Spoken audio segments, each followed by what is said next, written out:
Alright. Welcome to Sideboardmtg. My name's Eric, and you're watching our Subscribers Sunday episode here on YouTube Gaming. Hope you guys like the show. If you do, don't forget to give it that thumbs up, and if you like the content in general, hit that subscribe button. It's free and a great way to help support the channel. And if you want to play any of these decks on MTGO, or maybe just get some practice in with decks that you haven't bought yet on MTGA, check out manatraders, and if you use the coupon code SideboardMTG Red, it'll save you 15% on your first 3 months when you sign up. Check the link in the description box below for the link. Oh, yeah. Alright, let's get rid of this thumbnail. What's up, everyone? Feels like I haven't streamed forever, and I'm like, we just haven't been playing Magic lately with the spoiler season and everything. I know there was a big common dump, and we're going to go over that. I'm going to pull up commons and everything towards the end of this stream, so we're going to play Magic, and then at the end of this stream it's going to turn into spoilers, so we'll go from there. So if you've got a favorite common or uncommon that was dumped in the last bit, you want to talk about it. Mainly, I actually just like the new Blink spell. Two mana, 1 white, 1 colorless. Exile target creature you control, and then return it to the battlefield, and then it gains first strike. And that seems really, really good. So I'm looking forward to that. But as of right now, we've got some pretty cool decks for you guys. We've got a Historic Frenzy combo deck that, ain't gonna lie, we're gonna have to figure out how the combo works on stream. I have no clue exactly how the combo works in this deck, but apparently there's a pretty sweet combo here. And then we've got a Sultai control deck. I know a lot of people are excited about Sultai control. There's going to be some good things added to this deck out of the new set. And then, of course, actually, we're going to start out here with some Mono Black Burn. Mono Black Burn seems like it's going to be a lot of fun. So, any more spoiler videos? Looking forward to these decks. Yes, like I said, we're going to do the remainder of the commons. We're going to do those tonight. May put those on a separate video for those of you that want to come back and do that. But for right now, we're going to play some jank. Just haven't been playing much Magic lately. We've been talking about everything coming up, and I just want to play Magic, right? Alright, so the idea of this deck is to be fairly aggressive, but yet deal incremental damage to your opponent constantly, right? Like every turn you need to be, applying more and more pressure to your opponent. Meanwhile, we have to dodge cards like, Wild Growth Walker. We can't allow them to gain too much life, things like that. So, play blue-white enchantments, straight jank. That sounds like it might be jank. So anyway, at the beginning of the curve here, well, let's talk about the 20 swamps in the deck. Just 20 good old-fashioned swamps here, and then 2 Memorial to Follies as the mana base. And then we've got, for 1-drops, we've got some Necrotic Wounds. This is not really a 1-drop. You kind of need other things to be happening before you can, you know, get minuses on this. I think this should be X is equal to the number of cards in your graveyard plus 1. This way it actually had play on turn 1, but then it might actually be a little bit too powerful. It is worth noting that Necrotic Wound will also exile the card instead of just killing it, so it's really good against like Rekindling Phoenix and things like that. We've also got Vampire Neonate. Vampire Neonate is it's a pretty good little common. This was the backbone to the Christmas event deck that I was showing everyone. It's just a really solid way of using your mana in the late game and allowing you to, you know, gain a little bit of life to help you, you know, stave off damage. Plus that 0/3 body, that helps a lot. And then also, you know, we get to do a little bit of damage to the opponent and kind of keep that life heading in the downward direction for our opponent. Meanwhile, ours heading in the upward. So, same thing for Vicious Conquistador. This little guy gets in early, and he's got a sweet mustache. Look at that. I mean, these vampires, man. Anyway, Vicious Conquistador. You know, when it attacks, it'll automatically deal that extra point of damage, so virtually it's swinging for 2 every time.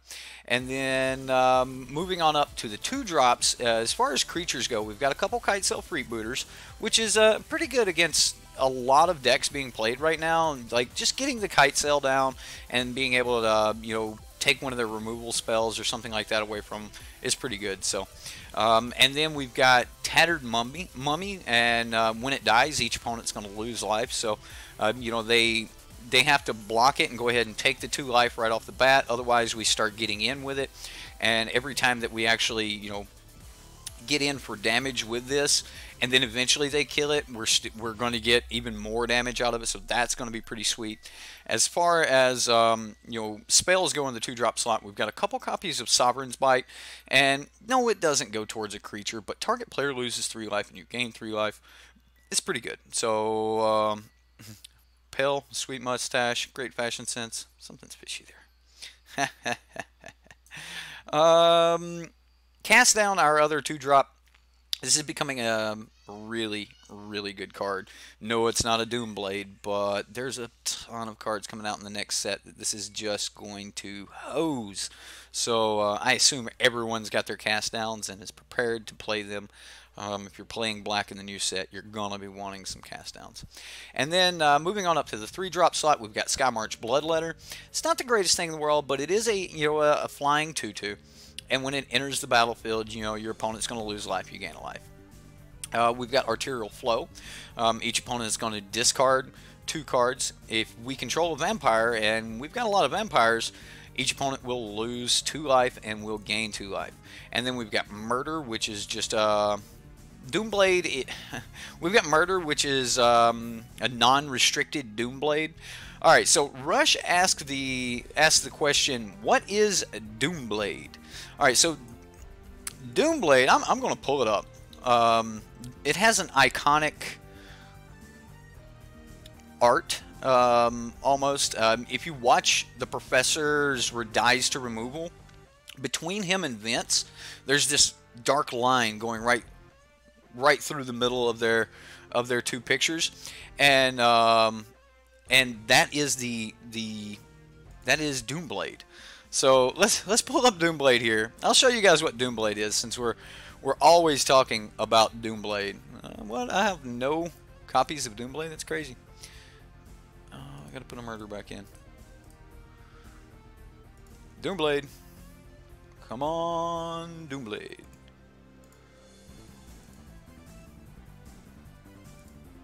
Doomblade? Doomblade. I don't know what's going on. I don't know why we can't pull up a Doomblade. Really? Alright, we'll reset everything. It's 1 word, ain't it? Huh. You think it's 2 words? That could be the case. It could be 2 words. We'll see. There we go. Doomblade. Alright, so Doomblade, see the the slash coming down. Destroy target non-black creature.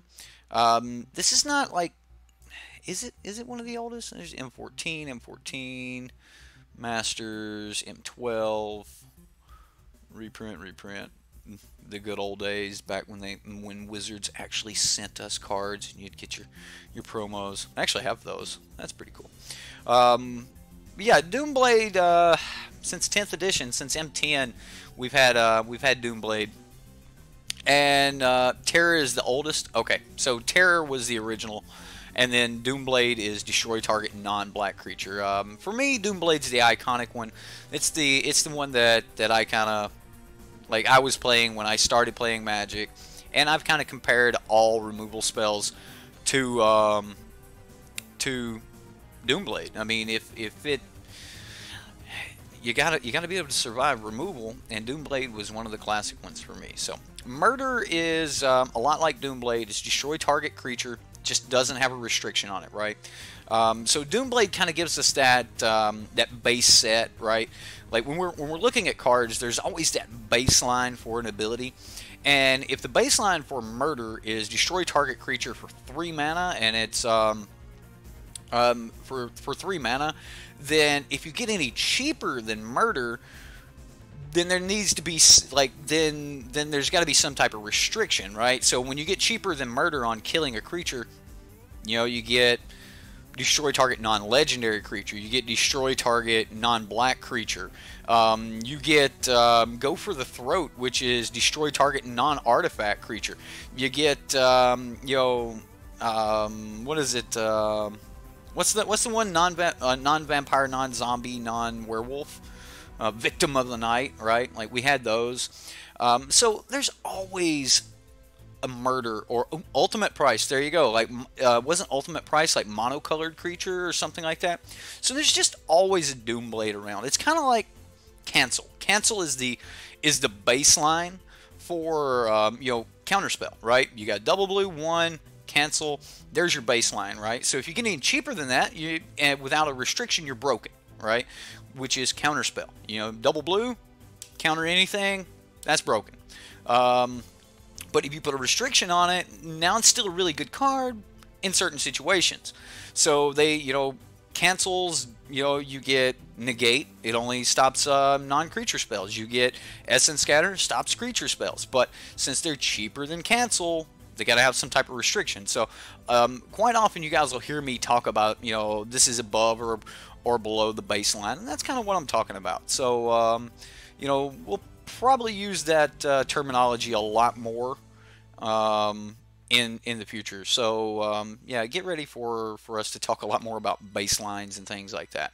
When we talk about creatures, we're always saying, does this pass the vanilla test?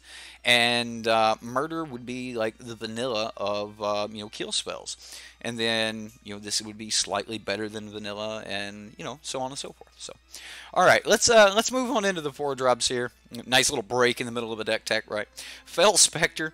Fel Spectre is a cool card that a lot of people have had a lot of fun with, right? Including myself. Like if you're not running Nicol Bolas, this is a really good card to run. It's 4 mana. It is only a 1/3, right? So it's nowhere near as good as Nicol Bolas, but when it enters the battlefield, you're going to get that extra little piece of card advantage by making your opponent discard a card. And then whenever an opponent discards a card, that player loses 2 life. Now that's a standalone clause there. So if we can make them discard cards in some other way, like let's say Arterial Flow, we can get triggers off of our Fel Spectres. Now if we have multiple Fel Spectres down, we'll trigger that clause on each of them, and that's pretty good. Moving on into the 5-drops, we've got Eldest Reborn, which is really good at answering certain things. The second chapter, or the second lore counter put on this will also make them discard cards. That works really well with our Fel Spectres. And against control decks, getting more and more cards out of their hand is absolutely terrific. We've got Vampire Sovereign. When it enters the battlefield, target opponent's going to lose 3 life. We're going to gain 3 life. So this is like the big boy Skymarch Bloodletter. Instead of it being a 2/2, we get a 3/4 flyer, and it's going to do a little bit more damage. Enters the battlefield, target opponent loses 3 life and gains 3 life is also, an ability we've seen on things in the past. Siege Rhino, right? Now, this is no Siege Rhino, and it costs one more than Siege Rhino, but it fits in, you know, certain, like, you don't have to run 3 colors for it. So Vampire Sovereign's not too bad here.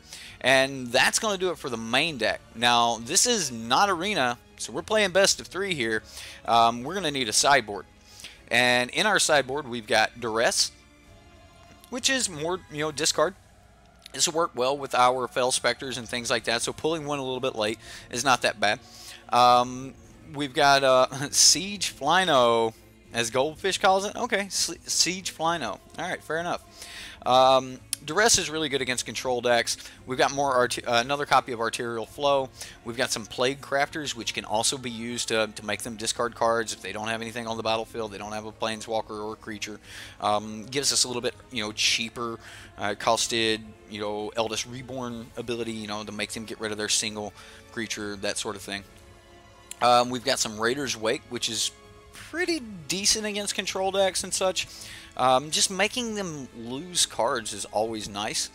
We've got Ritual of Soot against the aggressive decks, and then we've got Vraska's Contempt against, you know, hard to kill creatures, planeswalkers, things of that nature. So all in all, it should be a sweet little deck. I hope it goes off in our game, and let's talk to Chad here a little bit and then kind of go from there.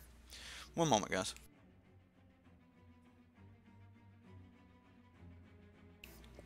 Had to sneeze. Woo. All right. So, Mr. Inglewood, Sir Inglewood, Dragon Lord McFats, how you doing, sir? It has 3, Michael. What did Michael say? Hi all. This black deck looks interesting. Does it have cast out? Does it? Does. It does. It does. It does. Dragon Lord Jareth Miles. Go for the Throat was boss. Yes, it was. Go for the Throat was really, really good. Destroy target monocolored creature. Yeah, that was ultimate price. Absolutely. Destroy target non-Merfolk creature. Okay, so that's double black. Yeah, I mean, Walk the Plank is still good. The problem with Walk the Plank is it's not instant speed, right? So you're getting multiple restrictions on that 2 mana. You actually got 3 restrictions there in my book. First off, it has to be a non-Merfolk seafaring creature. Then you have to have double black to cast it, and it's a sorcery. So Walk the Plank is way, way below you know, the vanilla or the baseline on a kill spell. So, and then 4 mana is like way up there on the baseline on the kill spell. So they make you pay 2 more mana for like a Vraska's Contempt, and justify that by exiling the creature and making it also hit planeswalkers. You also gain the extra 2 life, so it is justifiable, and that's why Vraska's Contempt is really, really good. They give you 3 extra things on top of just, you know, getting rid of a creature for just 2 more mana. So you know, that's pretty decent in the baseline. So Rush says he likes Doomblade. Doomblade seems good to him. Jizzle, what's up, man? Dies to Doomblade. You know, most things really do. Most things really do. James Carr, try it as a separate word. You guys got me. You got me. Nick, what's up? No Dread Shade, sir. Rocker, how you doing? You're giddy now? I'm glad. I'm glad. Everyone's happy. We're here. La Parker Thomas is ready to go to Memphis. You guys ready? Let's go play some Magic. I'm sure I'm missing people. James Clugston, what's up, sir? This is the same deck we ran a few months ago because you really enjoyed it last time it was played. Yeah, I think it's been updated just a little bit. All of the decks from tonight are actually last week's winners. I never got a chance to play them, and I didn't want to let them go.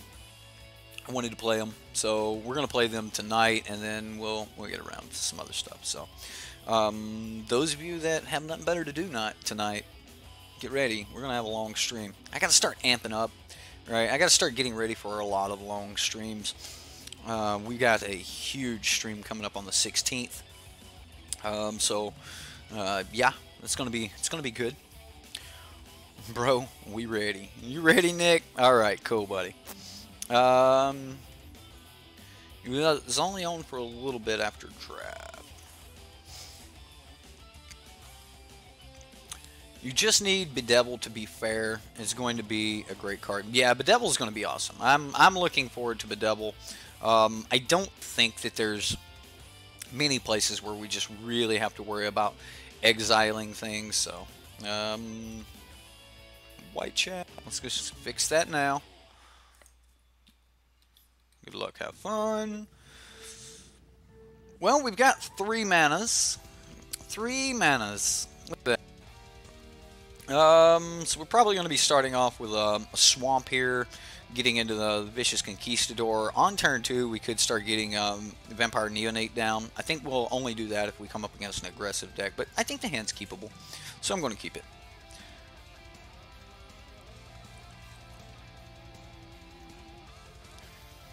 Alright, so here we go. Oh look, more mana. Look at me trying to arena this stuff. We'll Vicious Conquistador here and pass the turn.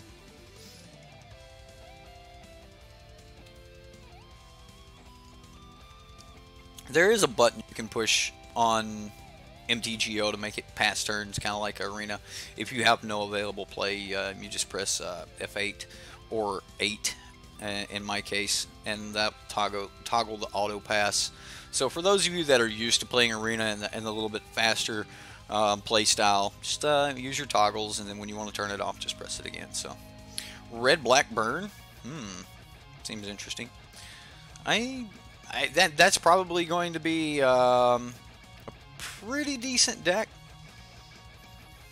Let's go ahead and get into combat. Is he going to let us? Ooh, we declared attack. We're getting 1 point of damage in.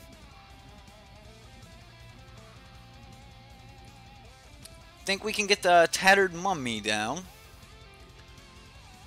Let's go for it. MTGO feels like more like playing real cards to me, versus playing. Ooh, he's drawing cards. Versus playing, you know, Arena. I like Arena, and I like where you can just kind of go jump into a game really quick and things like that. But I'm not really sold on Arena being, you know, the best form of Standard. I do think that's where we're heading, you know, best of ones and things like that. But I'm still not sold on that being the best form of Standard. Alright, so it looks like we've got some type of Grixis deck going on here. This could be like Grixis Drakes. So. Oh boy, more cards we can discard. Double cast? So he's just going to double cast and opt here? Is this an attempt to hit his 4th land drop? I'm interested about this double cast deck, so we'll see. My mustache is wanting to curl in. Always does that right after I get out of the shower. I think it's the moisture. Grixis Drakes is a thing. Yeah, mainly because the Drakes decks want to run Discovery Dispersal. Did he miss the land drop? They want to run Discovery Dispersal. And with Discovery Dispersal, we can start playing the Memorial to Follies. With Discovery Dispersal, you want to have some option for black to be able to cast the back half, which is really, really good. So some of the Drake decks have been, you know, running 2 and 3 black sources in the deck. So for the most part, that makes them Grixis Drakes. I'm a little bit worried about a Ritual of Soot. Don't want to play my Vampire Neonate yet. He's not being aggressive. I don't think I actually need it. Next turn we'll be able to play it and be able to, not only will we be able to play it, but we'll be able to start activating it like the following turn. Maybe I should have played it right now, but I'm really worried about this Ritual of Soot. Just a thought erasure. Well, I assume our Vampire Sovereign is gone.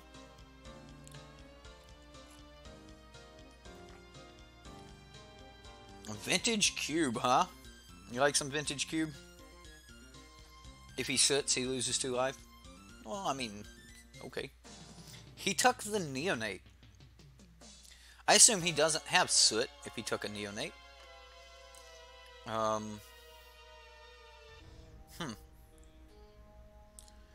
would he take... I assume he can just... kill?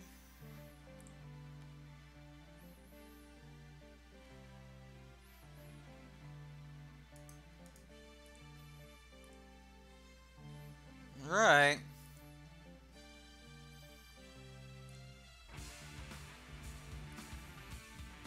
I'm gonna go ahead and Sovereign's Bite him. We're just gonna go for a little more damage. Again, this is a mono black burn, so Memorial looks great here against discard. It does, doesn't it? Like, whatever he gets rid of, we can just get it back. So now he needs to like attack our hand again to get rid of Vampire Sovereign. Otherwise, he needs to hold up mana to be able to counter something. And they're just on his blue mana, Unmoored Ego. What would he call on us with Unmoored Ego? I am very curious. Choose a card name, search target opponent's graveyard, hand, and library for up to 4 cards with that name, and exile them. That player shuffles their library, then draws a card for each card exiled from their hand this way. So if he does call the Vampire Sovereign, which he knows we have in hand, then we just draw a card for it. I mean, I'm okay with that, right? He called Swamp.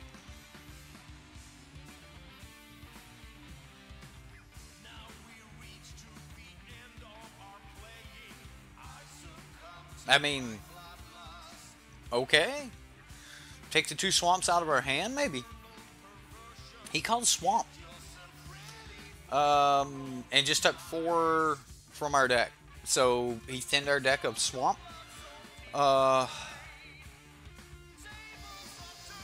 Yeah, he called Swamp, guys. I will pull it up. I can't believe it either. He exiled 4 swamps. Now, Unmoored Ego maxes out at 4. You can't pull more than 4 copies. But, okay. Swamp. It's baffled me.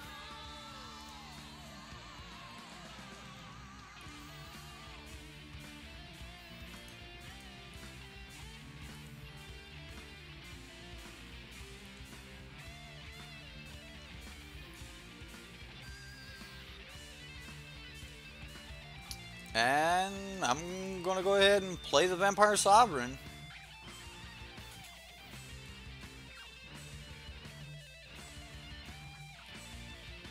You still thanks? You remember that, huh, Kenneth? Spyglass on Muldrotha.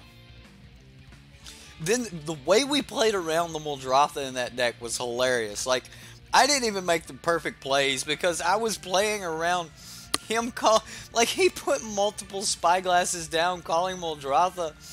Oh my goodness, that was such a classic one. It's a land destruction deck. I wouldn't dismiss it yet.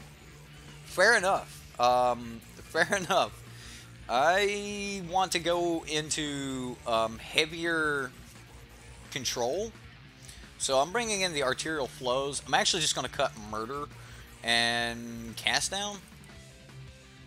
Might cut Vraska's Contempt. Like, could we be, you know, we'll leave the. We got Plague Crafter to deal with creatures. We got Eldest Reborn to help deal with things. I think we're okay. Just bring in the additional, you know, discard. If we get into Fail Specters, then we should be okay. Raider's Wake's probably really good here. Maybe even over Eldest Reborn. What else could we cut? Maybe we don't need all the arterial flows. And just, like, be as aggressive as possible here. Bring in the 3 Raiders Wakes. Alright. The new land destruction card. I forget what the extra thing on. I think it was, like, Scry 2. Like, destroy land, Scry 2. Something like that. It seems like it's pretty decent. We just get to start with a turn 1 Memorial of Folly. And then turn 2 Kite Self Freebooter. We get a look at his hand. We'll know a lot more about what's going on at that point. We do have a little bit of removal for his creatures here on the front half with our Plague Craft. So we'll see what happens.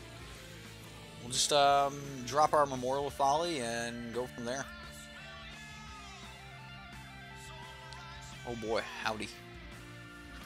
Does the opponent play a lot of artifacts like Primal Amulet or Thematic Compass? I don't know. I haven't seen a single artifact yet. I've personally just been seeing a lot of Thought Erasures. Looks like he's trying to rip my hand apart, and then, you know, other things. Got rid of the Kite Self Rebooter. Oh, darn. So, I guess it's Tattered Mummy beats. And then if he doesn't deal with the Tattered Mummy, I'll upgrade it to a 3-2 on turn 3. We'll see. Right. Somebody else just mentioned that play. Rocker's like, yeah, we can also, you know, sack the mummy with Plaguecrafter. Absolutely. I think that's part of the nice little interaction there. So,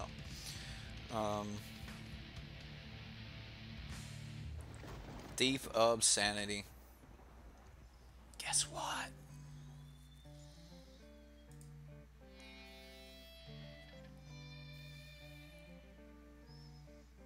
I'm not even going to swing. Like, I would swing, but I don't think. I mean, he looked at my hand. He knew I had a Plaguecrafter. So, I don't know.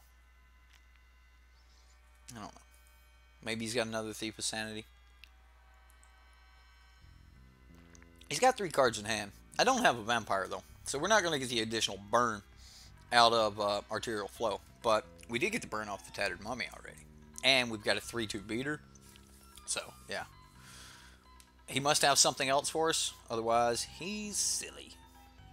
You silly goose. Ooh, that is a Fell Spectre. Let's go ahead and get into combat. We'll see what happens.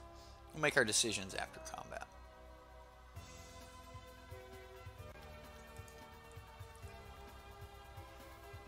Because if we're going to play a 3-drop, I want to play the Memorial to Folly this turn. But if we're going to play... Alright, so... If I'm willing for something to get... Let's go Memorial to Folly, Skymarch Bloodletter. I want to be greedy with the Arterial Flow.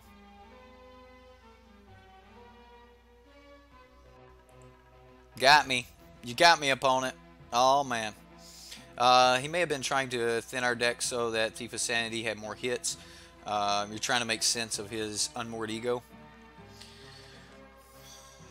Good luck there, Sir Elk. How do you say it again? Elks. Alright.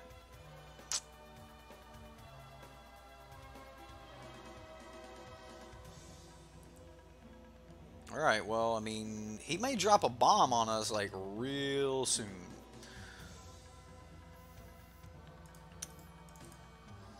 I'm gonna do this first.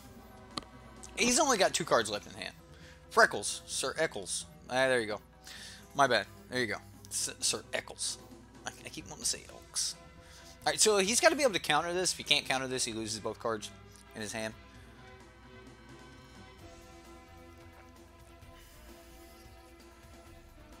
Expansion. Oh.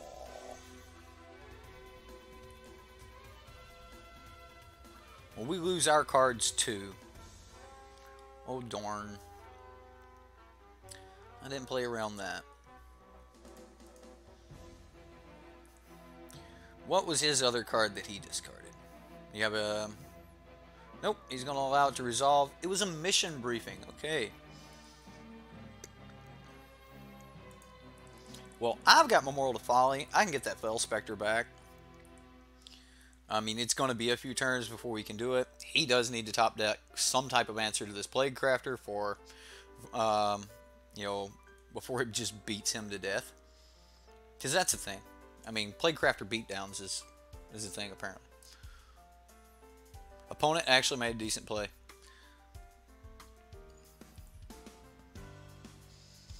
Don't speak too soon there, Madness.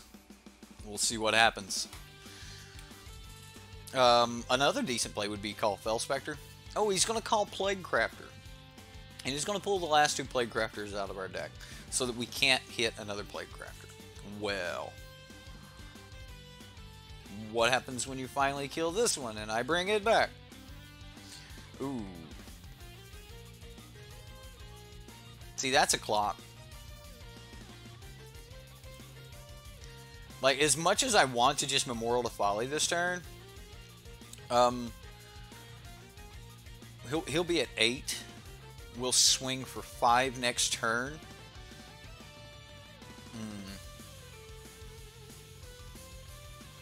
Whereas next turn, he may not have a card to discard, so Fell Spectre may not be the best. Let's go ahead and put the Skymark's Bloodletter down. Like, it doesn't line up and like really help our clock out a lot, but it's gonna help it out a bit. It's still quicker than just. Oh, look at that! Is that game? Could this be game? No, no, he's got something here. Ionize. All right, then we just keep the beats coming.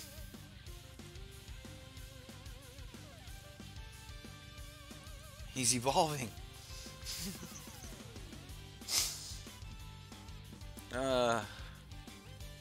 Man, that's game. All right, well, GG opponent. It was fun watching you do whatever it was you were doing. Okay. I don't know, from what the opponent was doing there, like, I'm gonna have a hard time believing we had a chance at losing that game. Like, never didn't have it, right? First off, this deck's actually pretty mean, right? Like, it's just relentless. It's just gonna keep coming at you. It's just everything that you play, everything that you top deck, you know, like, it just keeps coming, man. You just got so much little, you know, interaction, so many little pieces of burn coming off of your creatures and things like that. So yeah, we applied too much pressure. Yeah, starting turn 3 when we sacked our dude, that Plague Crafter, he went the distance. So this was a pretty cool deck. Was this yours, Rocker? I know one of these is yours. Alright, so the backbone of this is Dev's Mono Black Burn, I'm pretty sure. But I think this is Rocker's deck, and I think he updated a little bit. So, January 16th, 2019. Is it best of 1, best of 3? Have I been testing any brews? You've been messing around, but no serious brews. Okay, so for our Wizard-sponsored content, if you do not want to hear sponsored advertising, leave now. But yeah, on the 16th we're doing the streamer event. I've got 4 shows lined up for you guys. We're going to be doing draft in one of those. We're going to be doing you know, best of 1 decks in one of those. Just, you know, grinding against the other streamers, things like that. It's gonna. Well, doesn't that sound fun? Grinding against the other streamers, right? Yeah. No, we're going to be you know, doing some like deck upgrades, like looking at ways we could take fringe decks from now and seeing if they got some extra pieces. One of the shows is going to be about brewing, which is where we're going to talk about, you know, mana bases and things like that. So we've got a lot going on. I still don't know the entire content or the entire contents of the account that I'm going to be given. Or not given, but that we're going to be able to use. We won't have access to it after the event, but you know, we should have all of the new cards, and I don't know what they're doing about the older cards. I know we're going to have some wild cards and things like that, so we might have to be a little bit choicey about what we build and things like that. But we're not going to be switching around to a ton of different decks. But I think you guys are going to like, and gals, are going to like all the shows we got coming up. So it's going to be fun. We're going to be doing events on one of them, which is, you know, draft, sealed, that sort of thing. Whatever events are available to us during the event. One moment. Whatever is available to us, we're going to do that. So, So I've had a lot of people say something about, you know, you guys giving decks and things like that. As far as like giving a deck, I'm just going to say you need to be there, right? Any chance at me playing a deck of someone else's on that stream, you'll have to be in chat. Like, you would have to be in chat in order to make that happen. So, could play and build anything. Yeah, that's what I'm thinking it is, and I'm hoping it is. And then my last show, the fourth show of the day, which I haven't put a ton of thought into yet, we could just do that. You know, community brews. Our channel's a lot about your guys' brews and stuff like that, so maybe that will be the last show. But I know I want to have one of them on. You know, we're going to be brewing, we're going to be doing that sort of thing, we're going to be, you know, updating old decks, that sort of thing. One of them is going to be all the events, and then one of the episodes is going to be about, you know, being the biggest spike we can be, and, you know, destroying the other streamers. So be informed. I've been looking for you. I still owe you a deck from last month, sir. You got a Patreon deck. If you will send it to me, I'll post it, or I'll play it. Anyway, owe you a deck. Man, lots of stream, lots of coffee. That's right, we've got access to this account for 16 hours. I am going to be real with you guys and gals. I don't think I can stream for 16 hours straight. Like you guys would just like tune in and be like, what happened to Kilo? Well, he passed out on his keyboard, you know. So I don't think I can do it. So yes, it's going to be right here on YouTube. As far as I know, I'm going to be one of the few YouTube streamers. There's things going on with Twitch that is starting to push me further and further away from the idea of ever moving to Twitch. Like there's a lot of Twitch channels and stuff that are requiring, you know, payment just to be in chat, linking of accounts just to be in chat. Things like that, and I don't think that's healthy for streamers or the gaming world. So the more absolution and control they put on things, I'm going to stay away from that, because yeah, there's a lot of money involved in streaming when you get up to, you know, 100,000 subscribers and things like that. Technically I can, but I'm not set up for it. Dust Till Dawn Gaming. So I'm not going to be streaming to both. But as far as streaming to Twitch goes, there's just a lot of things that they're going to be they're making a lot of changes this year, and I don't know how much I like it. As far as I know, YouTube is still going to be, you know, the Wild West, which means we can kind of get into pretty much whatever we want. So again, like, I started this entire community because I am a consumer of content, and there was a gap there in some content, mainly devs decks and some meta coverage and things like that. We just didn't get a lot of it, so I started my my channel to kind of fill those gaps in, like, meta coverage. It was started for meta coverage. I was only going to do meta coverage videos, and then we got into devs decks. But I think it's about the consumer more than it's about the company. And I think we're about to see a lot of things on Twitch become more about the company and the companies that own the games, and giving them more control, when streaming in general was always about finding your audience, finding the consumers, finding, you know, the people that wanted to watch you. And I think the more control that goes to the companies, the more we're going to lose that, and that's it's a little disheartening. So we're staying on YouTube, and we're going to keep on keeping on and doing whatever the hell we want, right? As long as I approve it, right? Because I'm the streamer.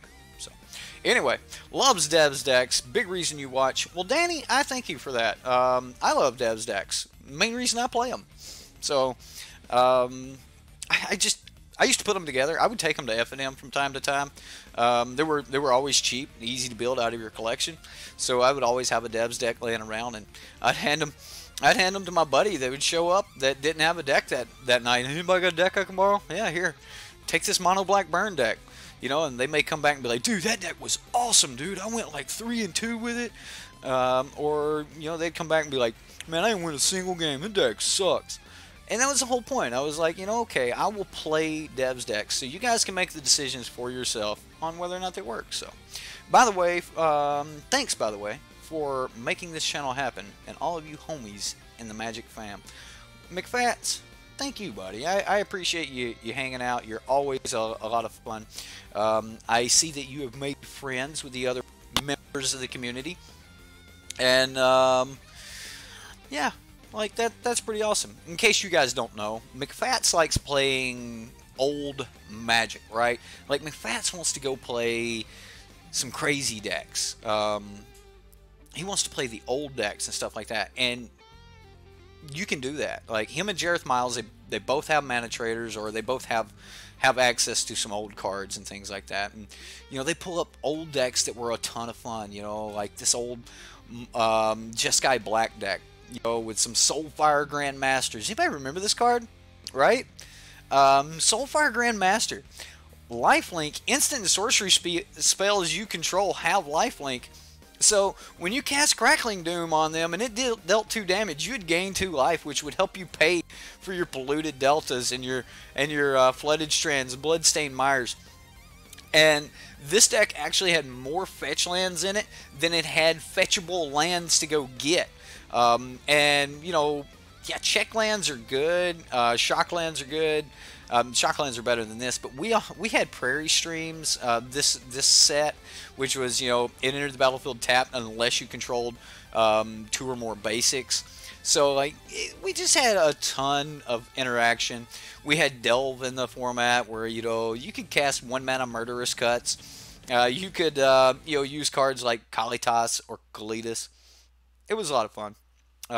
So this was one of my favorite old decks, and apparently there's members of the community that are starting to get together, and they're playing these old decks and old, you know, old formats against each other, and like playing an old standard, and you know, if you want to do that, there's a lot of fun there's a lot of fun to be had.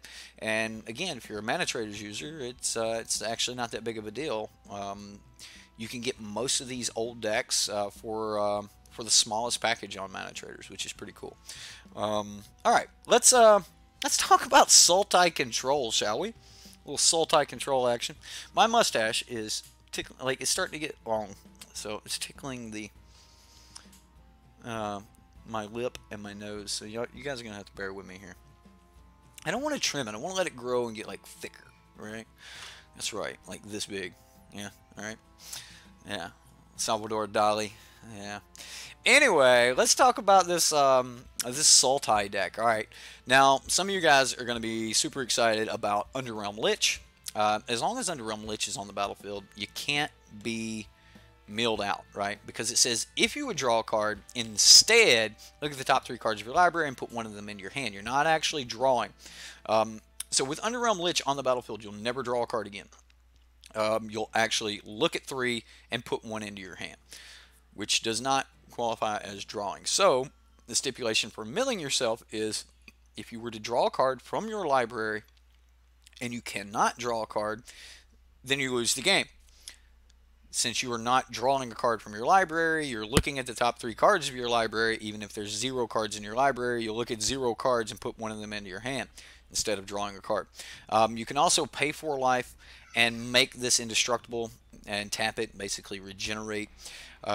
So Underrealm Lich, pretty cool card. I think the only other time I have ever played this card, I forgot that you could pay for life and I let it die, and then I ended up losing the game with a massive punt. So we're going to try not to do that. As far as the mana base goes, it looks fair.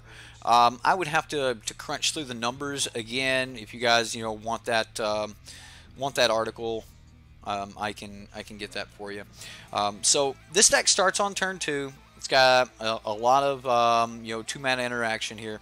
We've got Disdainful Strokes to stop, you know, their 4 mana interactions for our 2 mana.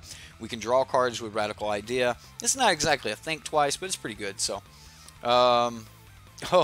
oh, Sir Eccles, I promise you, every time I eat, like I'm chewing on my mustache. I know how bad that gets. You go to take a bite and like you're pulling your upper lip down. You're like, oh man.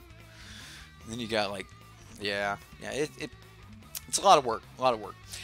We've got Search for Escanta to help us keep drawing or getting to all of our non-creature spells. The only creature spells we actually have are Underrealm Lich and Dream Eater, so Search for Escanta should find anything that's non-land in the deck.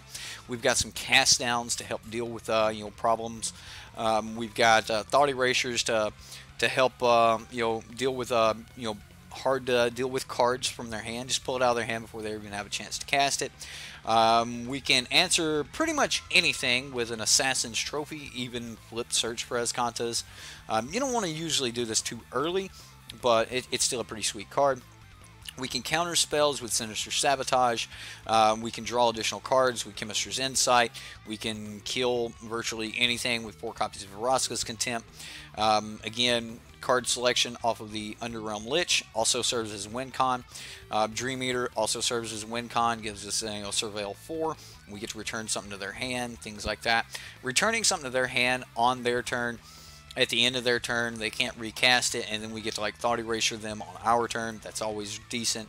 And then we've got Vraska Relic Seeker as another good way to finish the game out. So, as far as the sideboard games go, we've got additional counter here in Sinister Sabotage, Essence Scatter, and Negate. We've got Argyle's Bloodfast to help draw more cards. This is mainly for control decks and things. I'm not for sure if I even like this card anymore. Ever since the loss of the Scarab God, this card has kind of just went further and further downhill.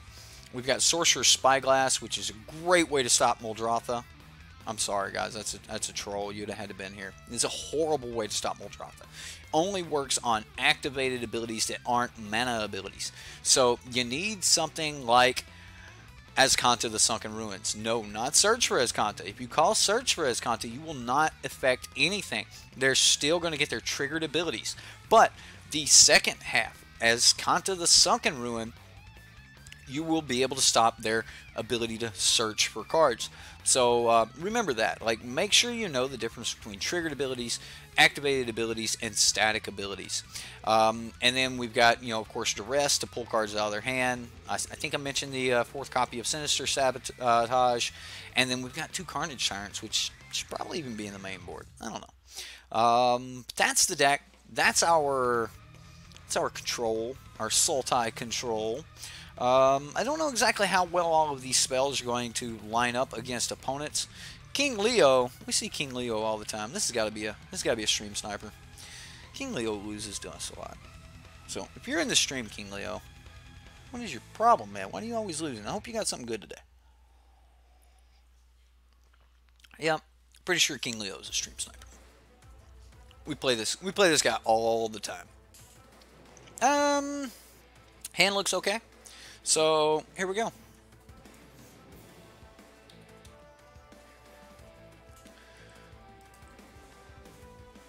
Ooh, well, what a thing. No point in paying life for it, so pass the turn. Dream Eater, you love it? Really? I don't like it. I think the card's bad. I said the card was bad at the beginning of the format, and it hasn't proved me wrong yet. It hasn't just been in a ton of top decks. It hasn't just been, this god-awful, amazing card. So, I'm really not impressed by Dream Eater. I'm just not. Yes, it does things. It has abilities. But, again, I'm just not really impressed. We're going to Radical Idea here and, get another card in our hand. We'll just play a land past turn. Now, if he tries to do anything, I'm just going to counter it, so. You love Dream Eater? Watch your mouth. Argyle's Bloodfast. Do I counter this? I think so.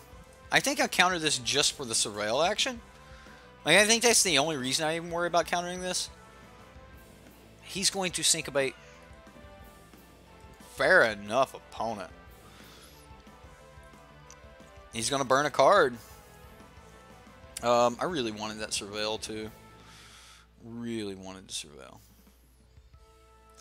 Okay. That's brutal. Brutal. Alright, so we're at the end of turn here. I am going to assume this guy... I'm going to assume I don't need cast down. Oh, man. I can't tap out here. Cannot tap out. Oh, yeah, he's going to start drawing cards. I mean, I was just talking crap about Argyle's Bloodfast. We're gonna see it actually become something here. I'm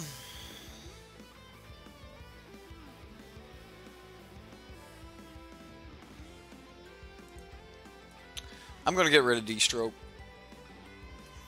D-Stroke might have been the wrong card to get rid of. Maybe I should have just thrown the Chemister's Insight away since I could get more value out of it.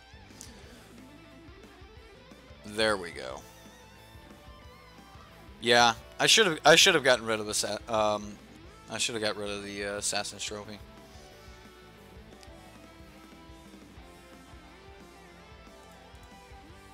And kept D-Stroke.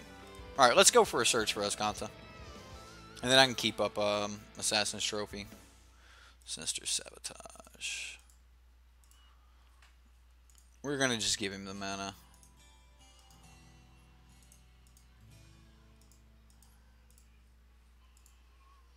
Alright. So, I mean, he uses his counterspell here. We'll see if he's got another counterspell available.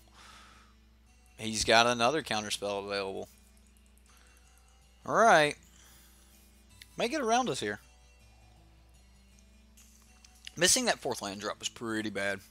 Incubation Druid works really well with Stony Strength. Okay. I think that card would work really well in a green-blue deck. So, I don't know.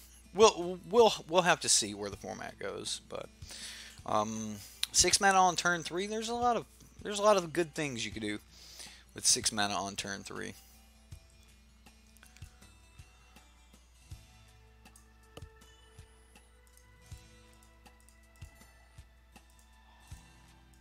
I'm just going to try to get him while he's tapped out.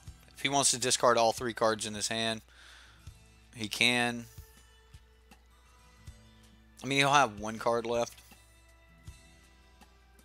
He's discarding all but 1. Got rid of Cleansing Nova, Ixalan's Binding, and yeah. Alright.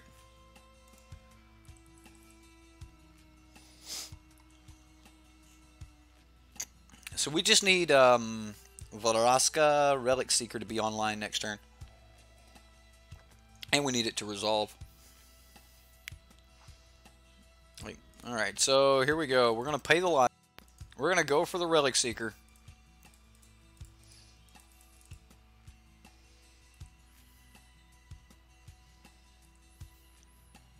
Does it hit? Does not hit. He's got Sinister Sabotages for days. For days. Yep, we've lost this game. That was our hope of getting out of this. We do have 4 copies of Vraska's Contempt, though. So we could get back into a Vraska's Contempt. So we'll see. Dream Eater can buy us a little bit of time, but we'll see. Good evening, all. Happy to be here, hanging out with friends. Well, Barry, we're happy to have you, sir. I'm glad you're here, and thank you very much for the support. That's another huge tick on the health of the stream boss there. Looks like King Leo not playing around. Just brought all of the control elements to the table. Teferi, Nezahal, Search for Escanta. You know, this is one of those things where you just sometimes need to be able to get into game 2, right? I don't see us pulling through and having enough cards to deal with all the things that are on the battlefield. So I'm going to go ahead and scoop it up. Handing T-Pain the mic. Esper Control, practice for the future. Yeah, I guess so. King Leo, he got us. Alright, so, cards I want. Um, all of these look good. These look kind of bad. I don't like this. So, as of right now, we've got probably these for cards I want, these for cards I don't want. I don't think this is where I really need to be with the Underrealm Lich. Disdainful Stroke's going to be fair, but I think Negate might be better. So,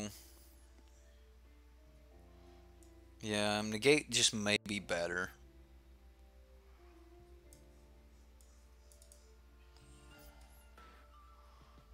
And then we get to, like, just make the swap. Does it look okay to you guys? I mean, if I was ever going to bring a card in, like, for advantage,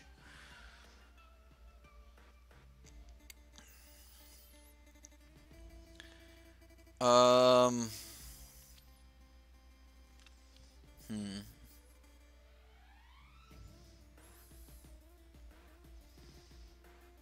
I kind of want to take out one Dream Eater and bring in one Argyle's Bloodfast. I don't like Argyle's Bloodfast in this matchup. Maybe I don't want Dream Eater either. I mean, Dream Eater plays at instant speed, though. So maybe we'll run like this. We'll run like this. Yeah. Let's see what we got here against old King Leo. Wonder if he brings in Thief of Sanities. That would be maybe a bit of a nightmare, right? Alright. We're on the play. We would love to go first. We've got a couple lands. We can do things. I'm going to keep. We'll start out with the Watery Grave tapped, and then we'll just pass the turn. We do not want to activate the ability. So we will press the good old 8 key and move on. Duress. Well, there goes Search for Azcanta. Can't let us keep that. Even if we keep the negates, he can't let us keep Search for Azcanta.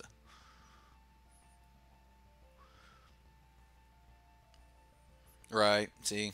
Yep, Search for Azcanta.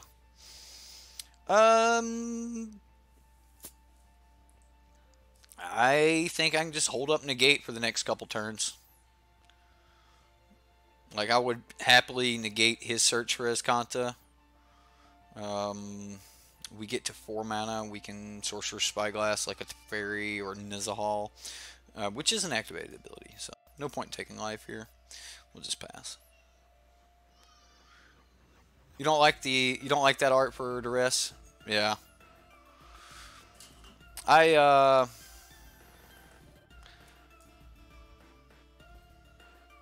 It's a big beast coming at him, right? Some weird Dragonoid. There's an Hinterland Harbor, that's not bad. Alright, so we will play Sorcerer Spyglass. If this resolves, we get to take a little peek. Do I fight over this? I think I have to. Like, I really do. I think I have to fight over this. Alright, so he gets a Search for Azcanta.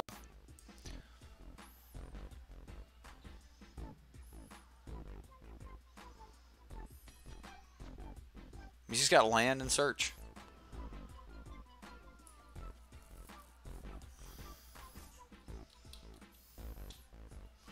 I'm going to call Teferi Hero of Dominaria.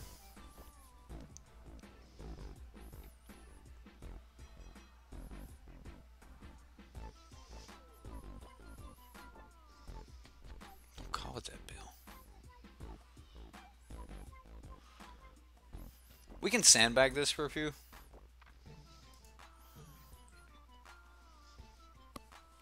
I mean, he got to search for his Azcanta down. That is definitely a thing, so we'll see what happens here. I assume he starts binning cards. I mean, if he does flip it, we get to, you know, pop it with a Field Rune.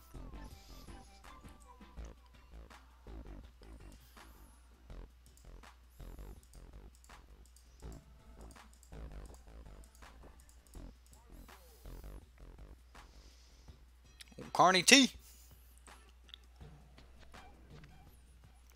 I hear this is a good card. He scooped. He scooped Carnage Tyrant. Yep, Carnage Tyrant. That's a game. Good game. Next game. That's what Carnage Tyrant does.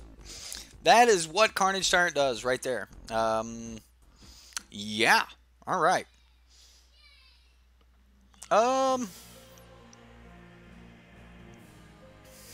It's funny. It's so funny when Carnage Tyrant does that. Do we need anything else out of the sideboard? We just run it back. Let's run it back. You feel like Ixalan Duress because of the person on the boat and his facial expressions. Okay, so let's go look at Duress real quick. We're waiting on our opponent. We've already submitted our deck. We'll go to Collection. Duress. We'll look at some Duresses. We were talking about the baseline, Barry, if you weren't here earlier, we were talking about baseline on cards. That's why the Doomblades are pulled up. Anyone else just showing up, you fall under the Barry category. That's why we have Doomblade pulled up. Anyway, let's look at Duress. Oh, he's waiting for us. Can we keep this? We have cards. Kind of like this. Like this too. Don't need green yet. Yeah, I like all of this. Fountain of Renewal. I'm not worried about that. We gain control of the game. We can just win outright anyway, so. Let's take a look. Let's see what he's got. Alright. There's a Karn, Scion of Urza. Ooh. Ooh. So we get to get rid of a negate next turn by playing a Sorcerer's Spyglass. Or we can wait and Radical Idea and try to screw him out of lands. I'm going to take the Karn. It's probably a bad idea because if I would have just took like something like negate and he gets screwed on lands, but I'm just going to like take the negate with a Sorcerer's Spyglass this turn, right? Like you just play Sorcerer's Spyglass and he has to negate it, right? Or I could wait.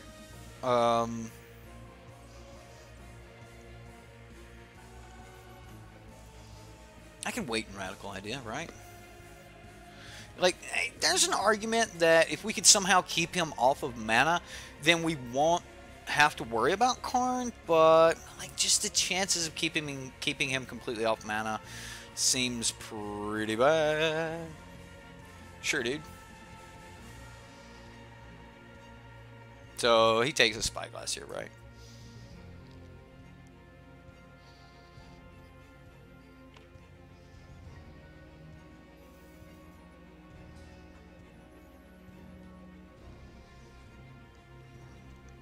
There goes the Spyglass.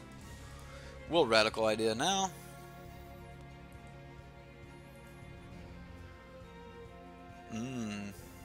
See, all of this looks good. We'll play land, pass the turn.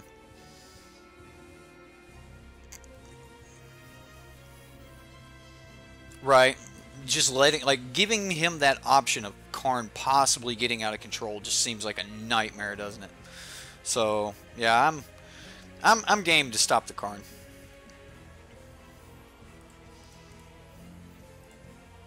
I'm also game to get rid of this Dream Eater.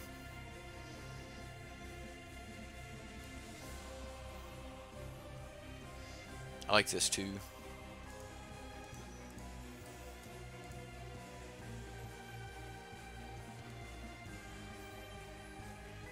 So now if he fires anything off to stop this,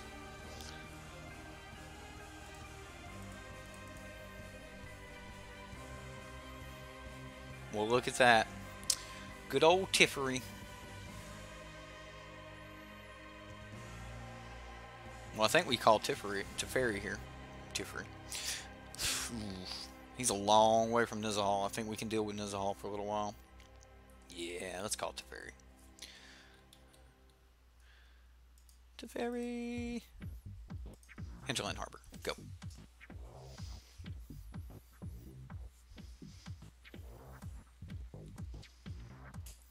Is this your deck, James?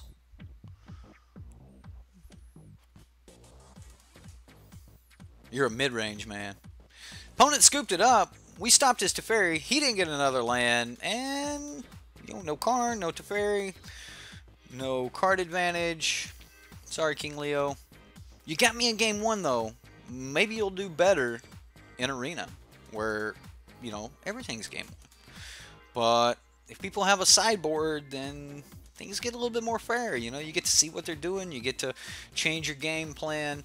You know, kind of ride that middle on the main deck, and then, you know, you can swing wide to the left or wide to the right to deal with control or aggro decks. So, yeah, Sultai control, bringing it home. All right, guys, I need some help. Okay, I need some help. We're gonna talk about this Historic Frenzy combo deck. All right, it's blue, red, green. Historic Frenzy combo, and I have no clue how the heck this is supposed to work. So, somebody hook me up. Let me know. All right, first off, it's a huge artifact deck, right? Like, we've got 4 copies of Sidemaster Thopterus, and that's probably enough of a combo to just win games right there, right? Like, if you get a Sidemaster Thopterus down, you just start casting the other stuff and just go ham. So Sidemaster Thopterus, for those of you that don't know, because he hasn't been getting a lot of play since rotation, and Arena's picked up and brought a lot of new members to Magic the Gathering since then. So there might be a lot of people out there that are not real familiar with Sai. Sai makes Thopters, okay? It's what he does. It's what he's good at. He's really good at it, right? So, when you cast an artifact spell, create a 1/1 colorless Thopter artifact creature token with flying. It's also got the ability that you can pay 1 blue and a colorless and sacrifice 2 artifacts. Those don't have to be Thopters, but they could be. And you get to draw a card. And that, you can do that at instant speed. You can do that whenever you want. So, pretty sweet. All we got to do is just cast artifacts. We make Thopters. We beat our opponents in the face. And that's pretty sweet. We have cards like Jorah's Familiar, which makes historic spells, which are artifacts, legendaries, sagas. All of those are going to cost 1 less. Not bad. We've got Treasure Map to help us, you know, churn through our draws, things like that. We've got Field Creeper, which I'm a little mixed on. This is a Scarecrow. It's just a 2-mana 2/1. That's it. Bam. 2-mana 2/1. There you go. But it's an artifact, so it'll trigger a lot of the other things we got going on. We've got Voltaic Servant, which is a little bit better than the Scarecrow in my opinion. This is a you know, a 2-mana 1/3, but at the beginning of your end step, untap target artifact. So cards like Treasure Map, we get to untap the Treasure Map, activate it again. We get multiple activations every single time that we bring you know, the Voltaic Servant out. Like, we'll be able to get multiple activations on our Treasure Map. We can get additional mana by you know, untapping our Mox Amber. We do have to have a legend. This should have said historic, right? That this would work as long as we had a historic spell. It would have been better than Mox, right? It would have been better than the Mox Opal, but it doesn't. It says you got to have a legendary creature and planeswalker, like creatures and planeswalkers, right? So, yeah. By the way, this doesn't work with Karn because it says add 1 mana of any color among legendary creatures and planeswalkers. Karn doesn't have a color, so it won't produce mana for having Karn down. We do get, you know, some scry off of our historic value. So every time we're casting these artifacts, we're going to get some value there. We've got some Tetsuko Umezawa's Fugitive, which is a pretty cool little card. Like, you might have seen this in the Rat Colony decks. Creatures with power or toughness 1 or less can't be blocked. We've got Sparring Construct, which is a pretty cool little card.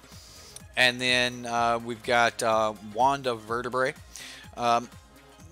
So, Wand of Vertebrae is an interesting little card. It allows you to put the top card of your library into your graveyard, and then you can pay 2 mana and tap it, exile Wand of Vertebrae, shuffle up to 5 cards from your graveyard into your library.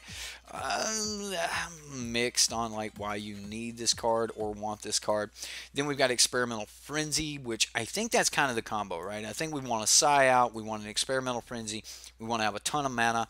We've got Wayward Swordtooth because Wayward Swordtooth combos really well with Experimental Frenzy because you can play more than one. You can play more than one, land off the top of your deck, allowing you to churn and go further like, through your deck. You've also got the treasure map that works really well with Experimental Frenzy because if you don't want to play that land, you can just, scry it away, make it go away.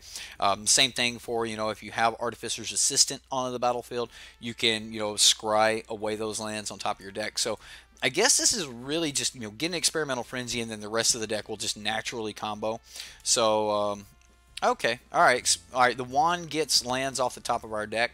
Okay, so since the entire deck is about like going through the deck and playing more and more artifacts, you basically just need an Experimental Frenzy and then a Psy Master Thopterus to make a ton of artifacts and just kind of right there. So I don't know about how much of a combo deck this is. More of a big synergy deck, right? Like it's just really synergistic. Everything looks like it just kind of like everything works together in a synergy, but no real like just infinite combo. However, I mean, if we get a couple Joris Familiars down, then everything costs less, and we can just keep going and going and going. Energizer Bunny this crap and just keep on going. Anyway, in the sideboard, we've got some pretty cool tech. I know Rush is going to like this one. How do we kill our opponent? With Psy Master Thopterus, bro. Make 1,000 Thopters and just turn them sideways. Alright, so we got Transmogrifying Wand, which is a really good answer to cards like Nimizit. We don't have many answers against like Carnage Tyrant, but since we have a ton of artifacts, we can always bring in, Karn, make huge constructs. We can have Silent Gravestone to deal with graveyards and things of that nature. We've got Lava Coils to deal with, hard to answer, cards like, Rekindling Phoenix, things like that. So, Sorcerer Spyglass, we used that in the last game, and then Thematic Compass, which is good for, those mid-range decks and stuff like that. So, all in all, that's the deck.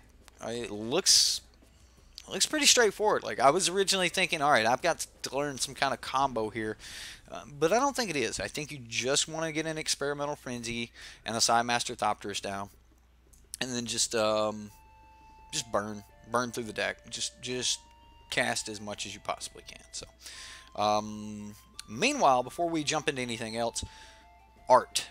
My favorite art. I always liked this one. The elf just being tortured. I always thought that was a pretty cool duress art. But you guys were saying, the look on this dude's face in the boat is pretty priceless. The Ixalan art, it's not bad. I always liked this one. I don't even know if you can get this one in paper or not, but I play with it on Magic Online. I think it's pretty cool art. So, this is a classic that some people like, right? I guess this is the original art, isn't it? Yeah, that's Urza's Saga art. So, then you've got 7th edition here. That's a pretty cool duress. I like that old style art, right? It looks pretty cool. So you got some old Urza Sagas duresses. Those are pretty cool. Is that Gix there on the art? Is that supposed to be Gix? I don't know. All right. Anyway, we covered the duress thing. We've covered that this is not actually a combo deck, but highly synergistic. So I don't have to worry about like making some special combo go off. Yeah. Ryan Supernova says Dragons of Tarkir was your favorite duress. Cool. Cool. I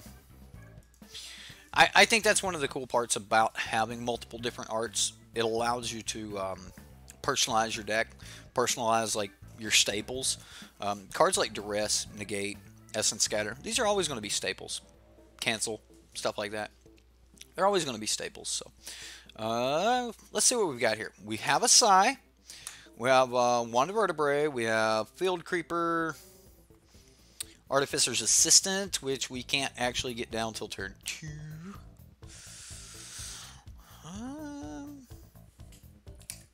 Hand doesn't look horrible.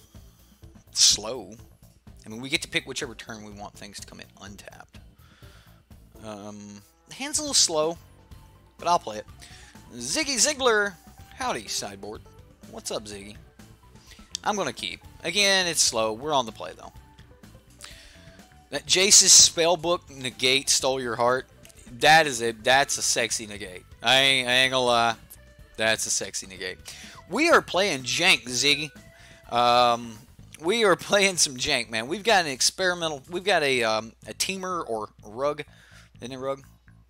Red, blue, green. Red, blue, green. Yeah, rug. We got a rug Psymaster Thopterus deck here that's looking like it's gonna be fun. Man, I play this Artificer's Assistant. It is so dead. So dead. Oh well. Sometimes things just have to happen.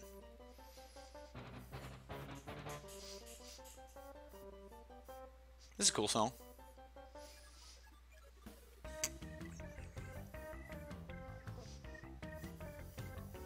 Oh, this is Funky Pills. This is the one my wife picked out. The little Dr. Mario song. Departed Deckhand. Alright, well, we're not going to be able to really stop that. But we've got an opening here where we can drop down a Psymaster Thopterist. It's also a historic spell, so we will get a little bit of a scry action going here. Voltaic Servants. Well, I can play Voltaic Servant and... You know what? I think that's perfectly fine. Getting in there. Getting in there. So the opponent really needs to Lava Coil Psymaster Thopterus here. I assume if the opponent's playing... That's a Valduck, Keeper of the Flame. That is a Valduck. Alright, so we're playing against a Boggles deck. He's got this unblockable type creature here. It can only be blocked by spirits.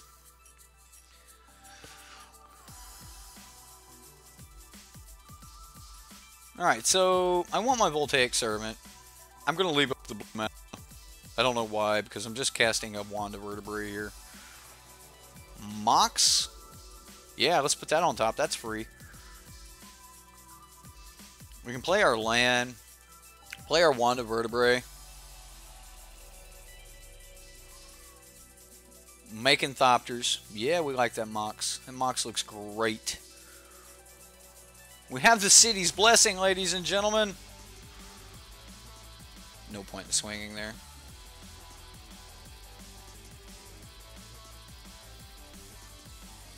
Love you some Jorah.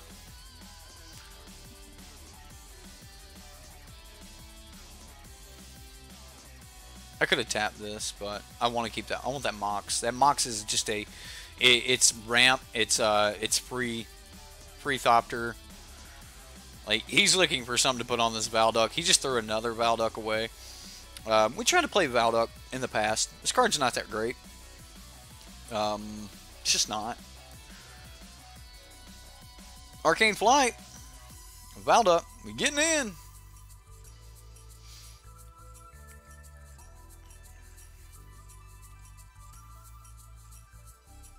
Wow. I'm not playing around land shock here.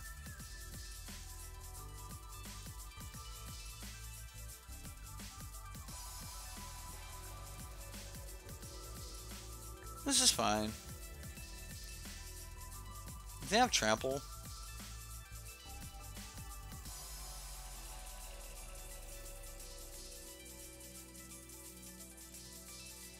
And then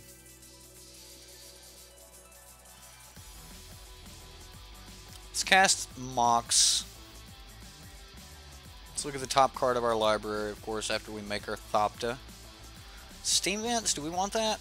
I don't think so. I'm going to put that on the bottom. I'm really looking for a Frenzy here. I want to see this deck do its Frenzy thing. We can tap the Ember.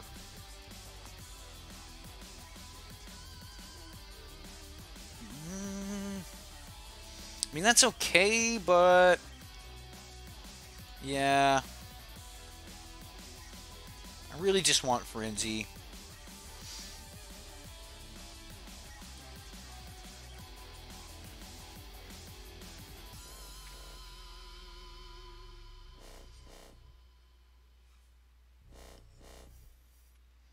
mean, we're taking damage. Like, I can't deny the fact that damage is coming, so... You love seeing a Mox in Standard? Moxes are cool. We'll untap our Mox. So, my plan here is to chump block and sack the Thopters that I'm chump blocking with. Like, since he doesn't have trample, like, the others get trample, but I don't know. I can take a little hit. We can take a little bit of a hit. We're technically winning this race. Ooh, get rid of a Miscloaked Herald and Tormenting Voice. Okay. Champion of the Flame. Alright, now that's a problem. That's a big boy. That thing can do stuff. That thing can do stuff. Yeah, these have trample, right? Trample and haste. Alright, well, I do want to draw a card here.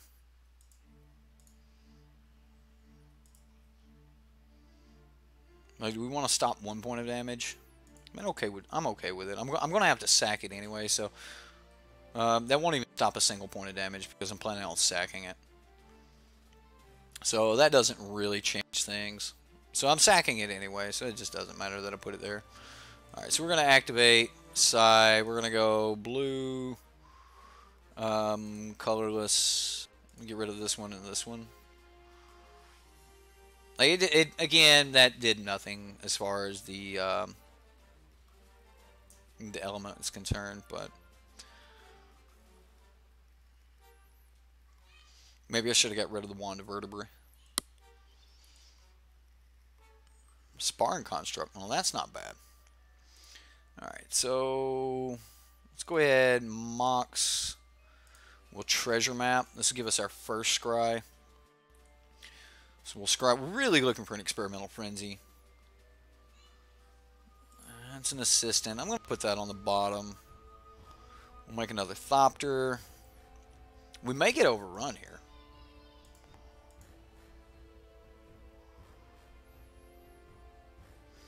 Alright, so we'll make another Thopter.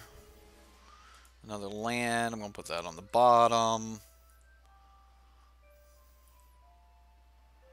Alright, so swing, swing, swing, swing. Swing. Sure. Activate. Bottom.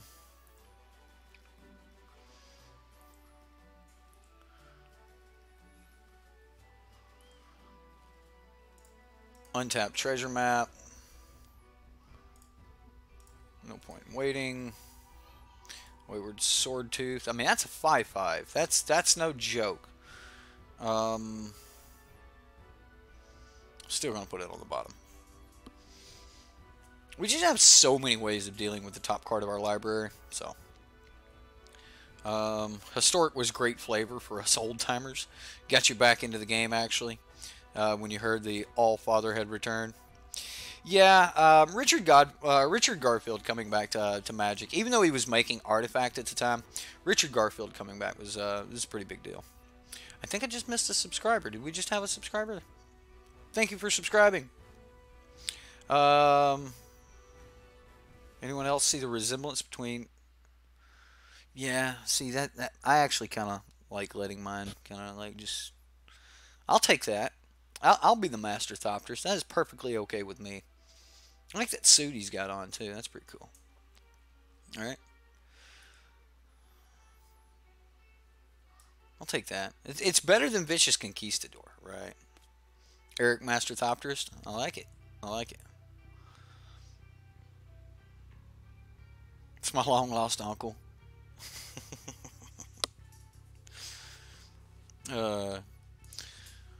I'd rock those glasses that sit down on the end of your nose. I'm a hipster at heart, but, you know. The main reason I'm a hipster at heart is because I like quality goods versus, like, goods that are just... Oh, no, there's an Aether Tunnel. This is going to hurt. We're dead. I am so dead. So dead. Alright. So what can I stop?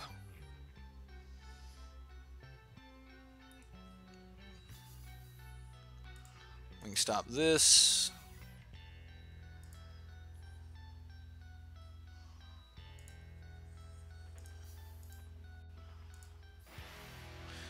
One, two, three, 4, 5, 6, 7. This will make 8. We're taking 1, 2, 3, 4, 5, 6, 7, 8.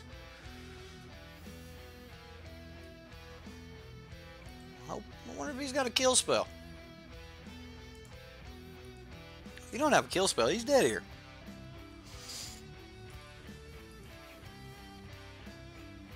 A kill spell or another creature.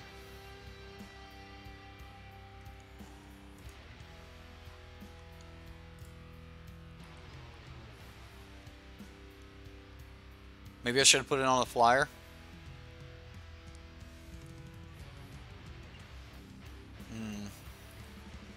If he doesn't have any burnt, yeah, lightning strike would just end me, wouldn't it? And we're gonna go upkeep. Well, that's dead, right? We're gonna activate. Don't think land's what I'm looking for. Wand of Vertebrae.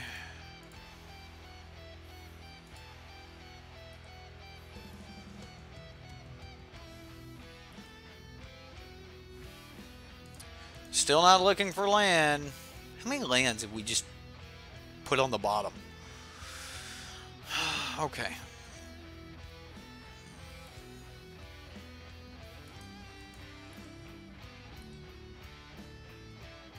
We lose. It was GG, but we lose.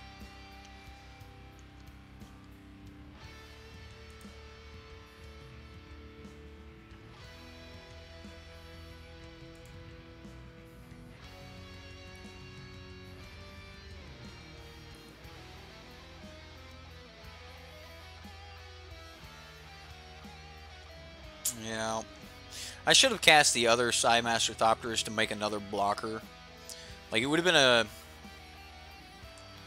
It would have been another card untap. I could have also, like, drawn cards off of, you know, Wand of Vertebrae, things like that. More land. Yeah. Putting the 1/1 counter on a flyer would have helped as well. But, yep. He got us. Yeah, he turned everything sideways. GG opponent. GG. Nice jank. Never seen Experimental Frenzies. Yes, Antiquities War would be really, really good. So,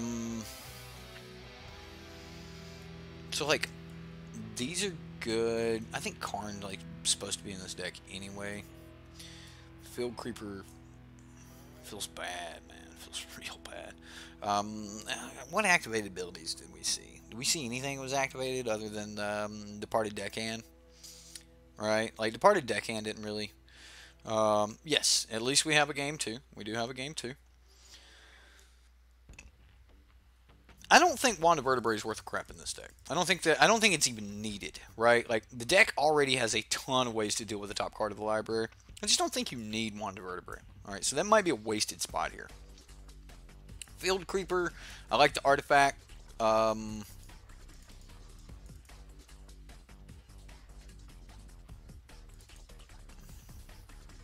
think I just want Thematic Compass, like more... And then I definitely want these cards. So what do I get rid of if I bring all of that in? I need to get rid of 4 more cards. I think it's just Wayward Swordtooth Go. Yes, Compass turns into Maze of Ith. Take 2 lands out? Yeah, then we get to the point where we have, like, no lands? I don't know. Maybe sideboarding a land out wouldn't have been a bad idea.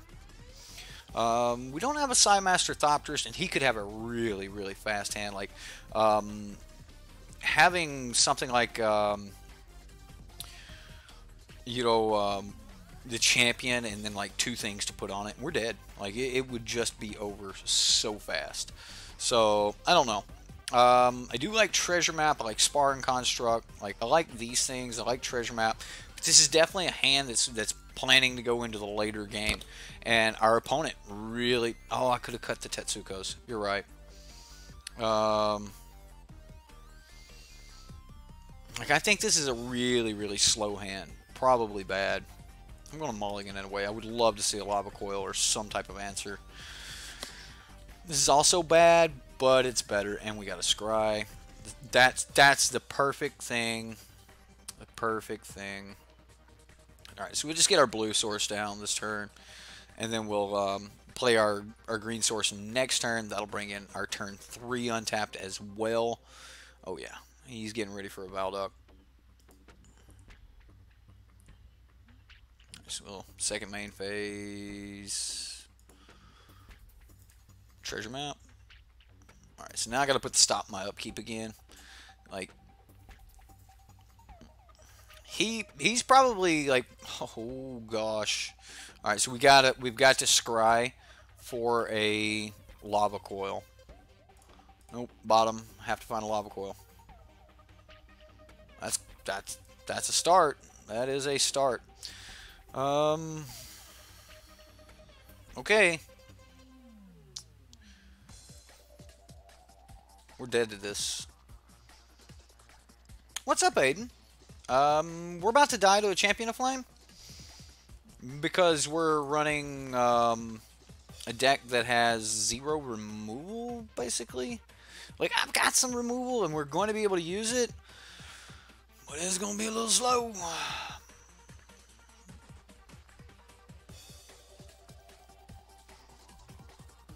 Like, Transmogrifying Wand and Lava Coils were 100% what I needed to bring in. He's still going to have a dude that, I don't know. Let's go ahead and activate this treasure map. Another treasure map. I don't have time for another treasure map. I need a Rootbound Crag. Alright, so we're going to try Transmogrifying Wand. Oh, look at that. A Nagate. We got Nagat. Phyrexian Scriptures. Phyrexian Scriptures is a really good card. That's a really good card, bro. Well, 2 out of 3 decks were good tonight, guys.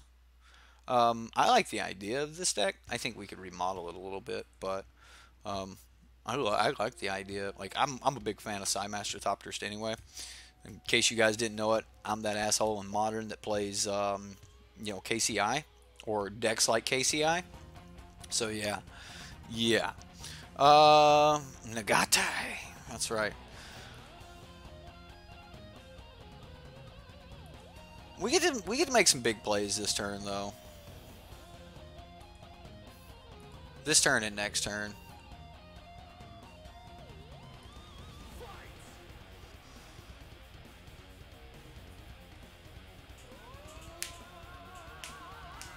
I chose to draw naturally there. I wanted to see if I just naturally hit a land. If I naturally hit a land, then I would like have made other plays.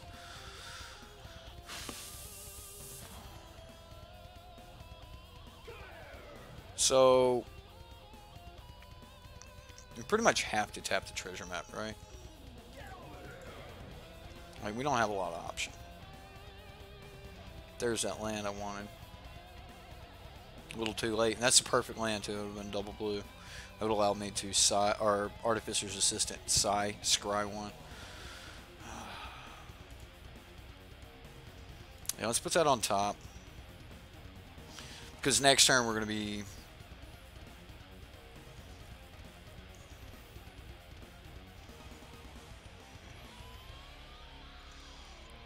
Next turn we're going to be trying to play a bunch of stuff, right?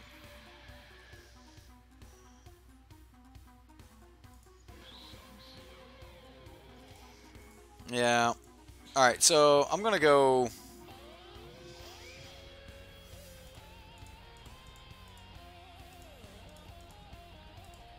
This may seem bad, y'all, but I'm going to do it. We know that we have the land on top. Alright, so next turn we get 4 mana Experimental Frenzy and a 2 mana Sidemaster Thopterus if Jorah's Familiar is still alive. And if we're still alive, we're taking 6 here. We're on 2-turn clock. Like, this is brutal. Definitely brutal. So he's going to enter combat first before he makes his plays, I assume. Unless he's got enchantments. If he's got double enchantment here, this may just be over right now. Curator's Ward.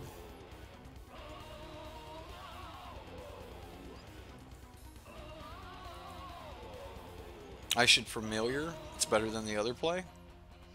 What was the other play?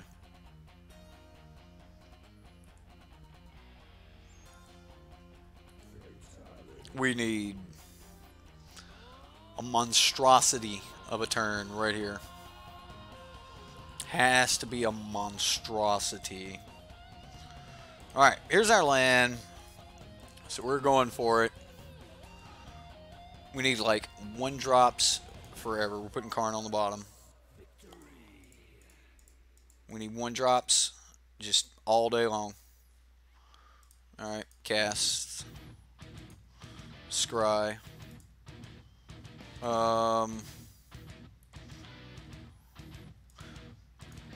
I'm going to cast that one.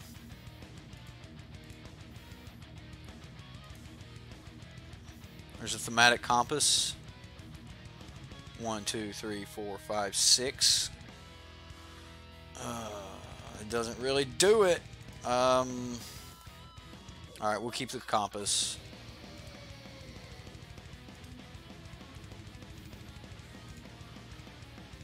Play the Compass. Land, we'll put that on top. Is that wrong? That was wrong. I've already played a land for the turn. No! No!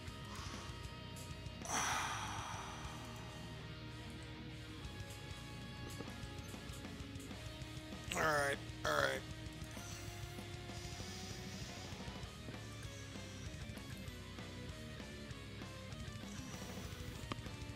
It's okay. It's okay. It's okay. It's okay. Oh look, Arcane Flight, 9/9. 1, 2, 3, 4, 5, 6. Take 3 plus 2.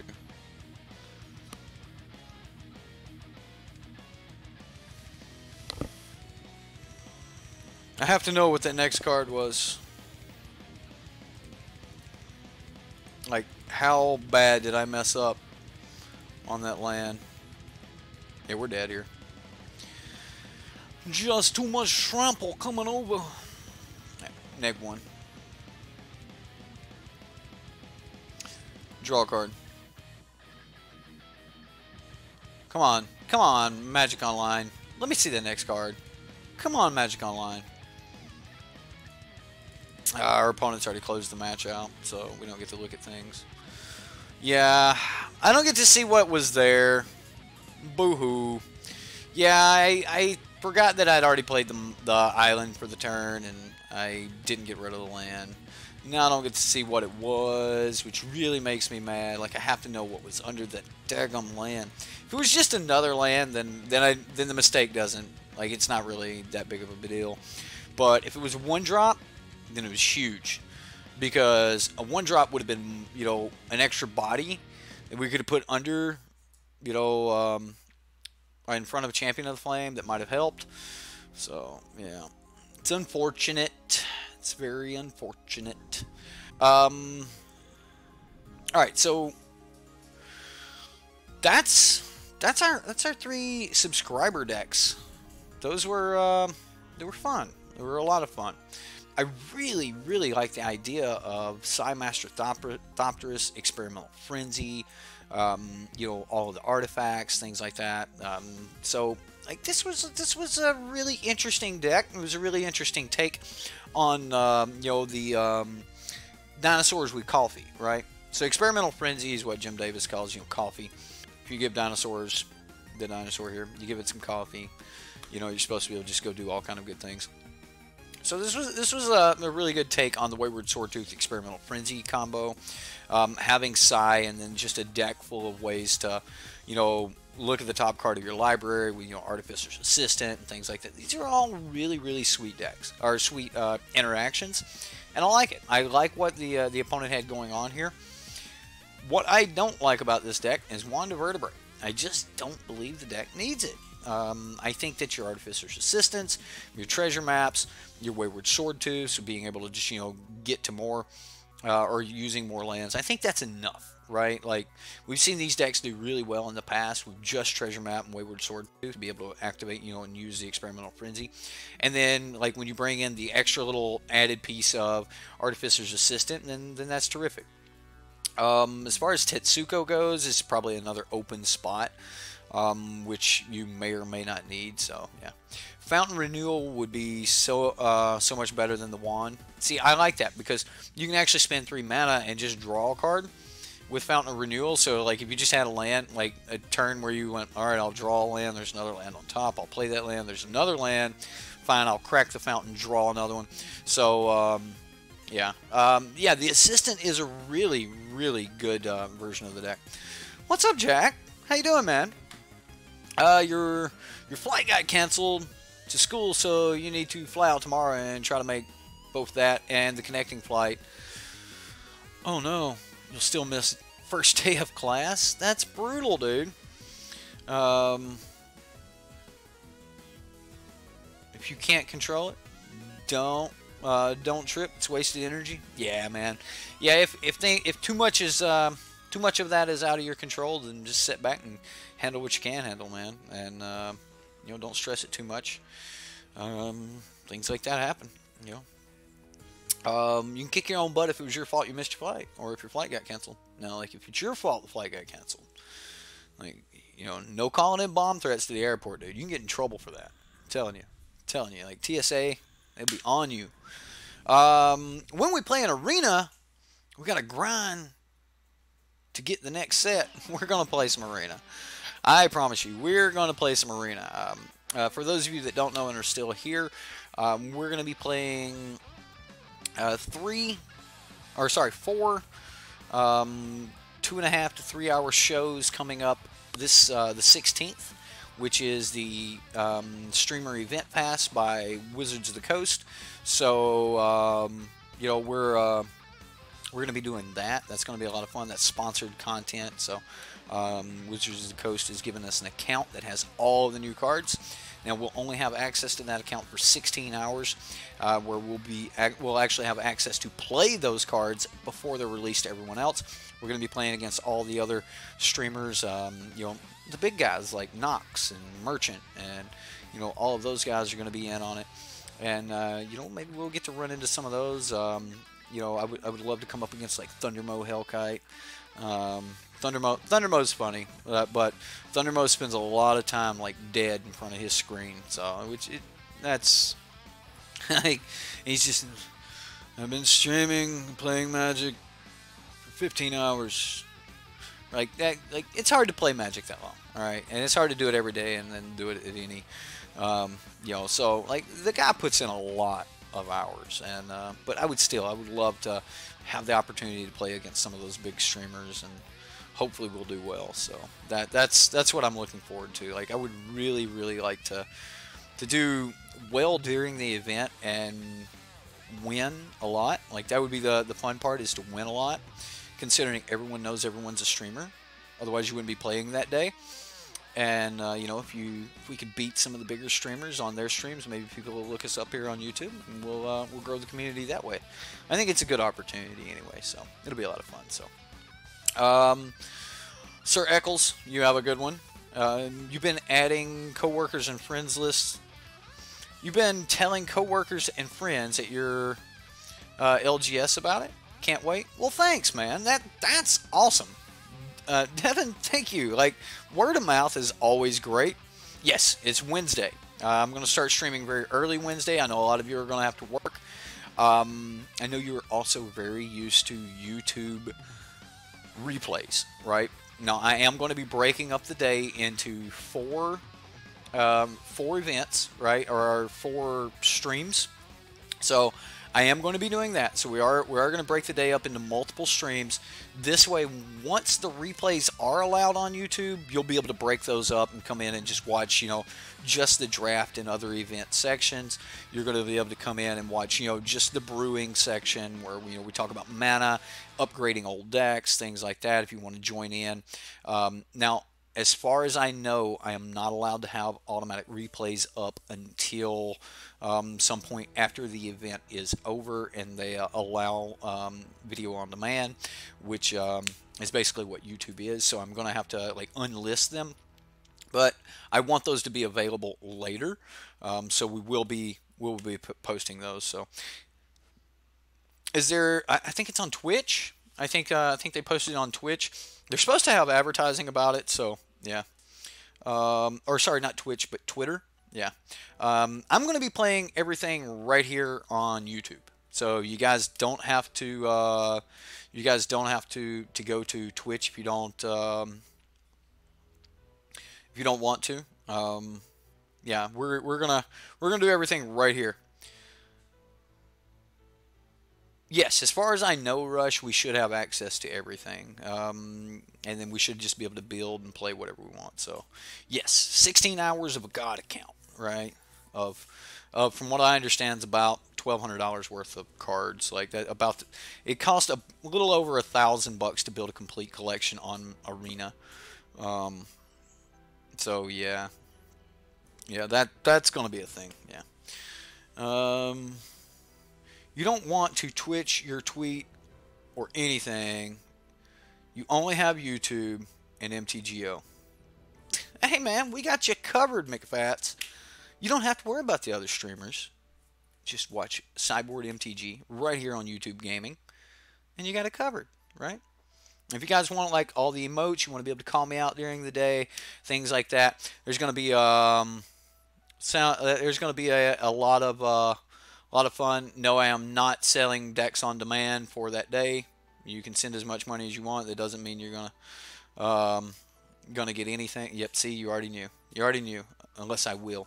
Now, if you are in stream during our brew section or whatever, the last stream, which should come up around the normal time we stream every night, right? I'm going to be streaming all day long, but the last section of the day, I think I don't have anything truly planned for that, and we may do subscriber decks. So if you guys are in chat, we're going to have 3 hours of just hanging out, playing with the new cards, and that last section should show up around the same time I normally stream every night. So I'll catch my normal audience, and we'll have some fun, right? We'll have access to all the cards. We'll let chat, for better or worse, take control of the stream. Man, that sounds bad, right? God, giving you guys control. There's no telling what we'll play. Anything but Sarkhan's Unsealing, guys. Anything but Sarkhan's Unsealing. I am going to play Sarkhan's Unsealing for you guys Tuesday night, right? Tomorrow night, I don't care if Dev comes out with decks or whatever. I'll get behind on Dev's decks this weekend, this week. But we got to play this week's Subscriber Sunday, so we've got another 3 community decks coming out tomorrow night. I know Abs and Bugler is one of them. We got 3 decks coming out tomorrow night, and then Tuesday I am going to play Sarkhan's Unsealing, my version of it, for the last time. And then you will not be able to pay me to play that damn card. I'm done with Sarkhan's Unsealing. The card is trash. It's a cool card. You can do some serious stuff with it.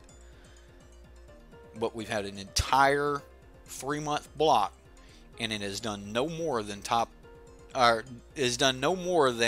a 5-0 finish in competitive leagues. That's it. That's all it's gotten. And I'm going to play it. I'm going to play my version of it. And it's actually, I'm playing it for Barry. Barry requested it for Barry's Patreon deck last month. And he's like, look, give it some time. I know you don't want to play it again right now. So, time him out. Well, you directed that straight at me.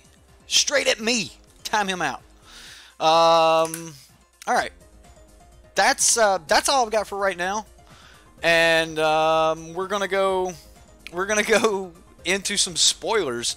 So I'm gonna take like if you guys want to do the late night spoilers, you can. Now he's mad. Now he's mad. Yeah. You don't call the streamer. You don't call the streamer names. You talk about cards all you want. But anyway, why'd you make me do that, Rush? I get that you were joking, but we can't let that stuff start. Anyway, we're gonna take a quick 10-minute break. I'm gonna bring up, change the thumbnail, that sort of thing. We're gonna come back. Oh, he'll be here by the time we get back. All he's missing is my closing statement. Anyway, he'll be fine. Rush knows I love him, and he's probably already messaging my Facebook right now anyway, like Madness does when we time Madness out. I just get a Facebook message right off the bat. Anyway, he's just missing the ending. We're fine. Anyway, as far as tonight goes, we're going to take a quick break. We're going to be back up streaming, I guess it'll be like 20 minutes from now, at 11:15, so 15 minutes past the hour. If you're in Central Time, then, that's 11:15. If you're not, just 15 minutes past the hour, we're gonna be doing the last of the spoilers. So I'm gonna go ahead and take care of that. I'm gonna get some coffee. We'll change the thumbnail, and we'll be going right back live again. Also, that's a good time. Like if you guys have any questions for me or anything else. I mean, we got a lot of spoilers to go through, but I'll talk to you guys about like whatever else. But I've got a lot of plans for this week, and we're going to be doing a lot of streaming. My wife has already went through, the trouble of taking off Wednesdays so that I can stream most of the day. I'm not going to say that there will be no Lincoln in the stream because midday streams there's probably going to be some Lincoln and stuff like that, but yeah, that's all I've got. That's all I've got for right now. We'll see you guys in about 20 minutes, and knife hand emoji, bam. You gotta have the thumb straight and long, yeah, right. Anyway,